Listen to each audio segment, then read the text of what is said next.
This is Tuvok. Tuvok is a Vulcan, an alien from the Star Trek universe. In Star Trek, Vulcans are renowned for their strict adherence to logic and reason.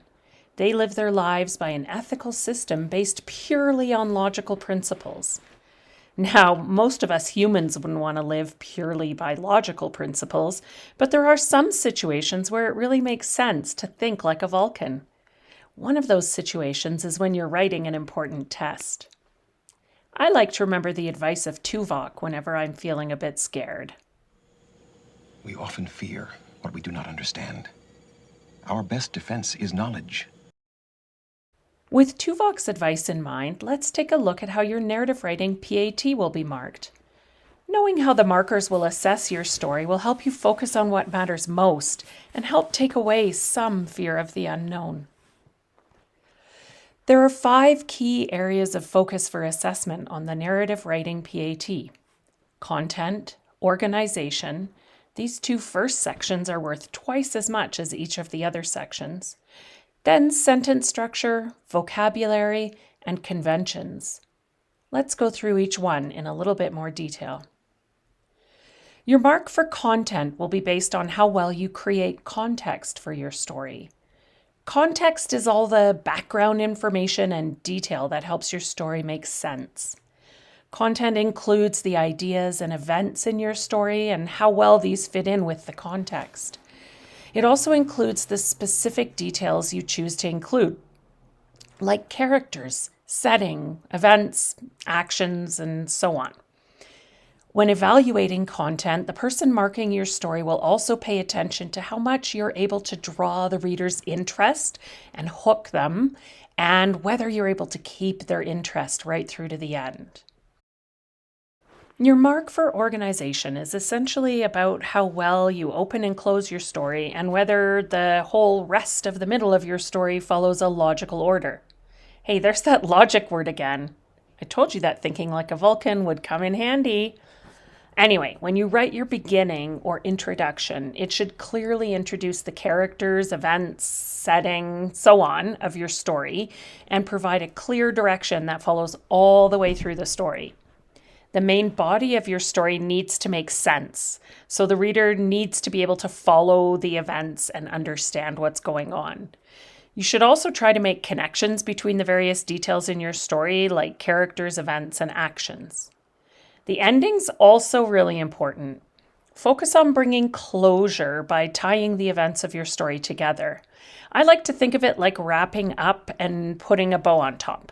A good ending feels satisfying for the reader. And whatever you do, avoid corny or unsatisfying endings like "it was all a dream" or "to be continued." Now, remember that those 2 first sections are worth twice as much as each of the next 3 sections, so that's where you should really focus your effort and energy. But please don't assume that the last 3 sections are not important because they definitely still matter. Sentence structure refers to your control of different types of sentences. The marker will be looking to see if you use a variety of sentence types and a variety of sentence lengths. Mix up some long sentences with some short, punchy sentences. It really makes your writing so much more dynamic. Also, make sure you use a variety of sentence beginnings. It can be easy to fall into the habit of starting every sentence the same way. The bird wanted a cracker. The bird pecked the cage. The man gave the bird a cracker. The bird ate the cracker. Ugh, that sounds really boring, doesn't it? But just changing the beginnings of those sentences up would really make a huge difference. Vocabulary is an important section, and the focus here is on how accurately and effectively you use words and expressions. For example, it's obviously super important that you know what the word obsequious means if you plan to use it in your story. It may be what some people call a $10 word, but if you think it means bossy and overbearing and you use it that way in your story, then you're going to sound silly because it actually means exactly the opposite. That's what I mean when I say accuracy. Using words effectively is also important. Sometimes a short, simple word is actually better than a longer, fancier sounding word. Just like with sentence lengths, the key with vocabulary is to mix it up and make sure the word fits the situation. Describing a bird as adorned with emerald plumage might sound a little over the top, or you could have just used one of those fancy words instead of loading up on 3 of them at once. Last but not least, conventions, which include spelling, punctuation, capitalization, paragraphs, and all those great places to make mistakes. You also need to focus on usage, though, which covers things like verb tense. And no, I don't mean that your verbs are all stressed out. I mean tenses like the past, present, and future. Often we start writing a story in the past tense. The bird wanted a cracker. And then we switch to the present tense. The bird pecks on the bars of the cage. Did you catch that? The verb wanted is in the past tense. It already happened. The verb pecks is in the present tense, like it's happening right now. This is a really common mistake, but luckily it's also really easy to fix by just reading your story over and checking out your verbs. Another thing to watch for in usage is different kinds of what we call agreement.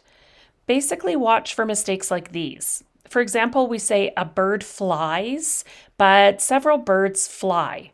If we say the birds flies, that's a mistake. And if you're writing about a flock of birds, you'd want to say, when the cat came out, they flew away, instead of, when the cat came out, it flew away. The most important thing to remember is that everyone makes mistakes and nobody expects your writing to be perfect. But at the same time, your mistakes shouldn't affect the clarity or flow of your story.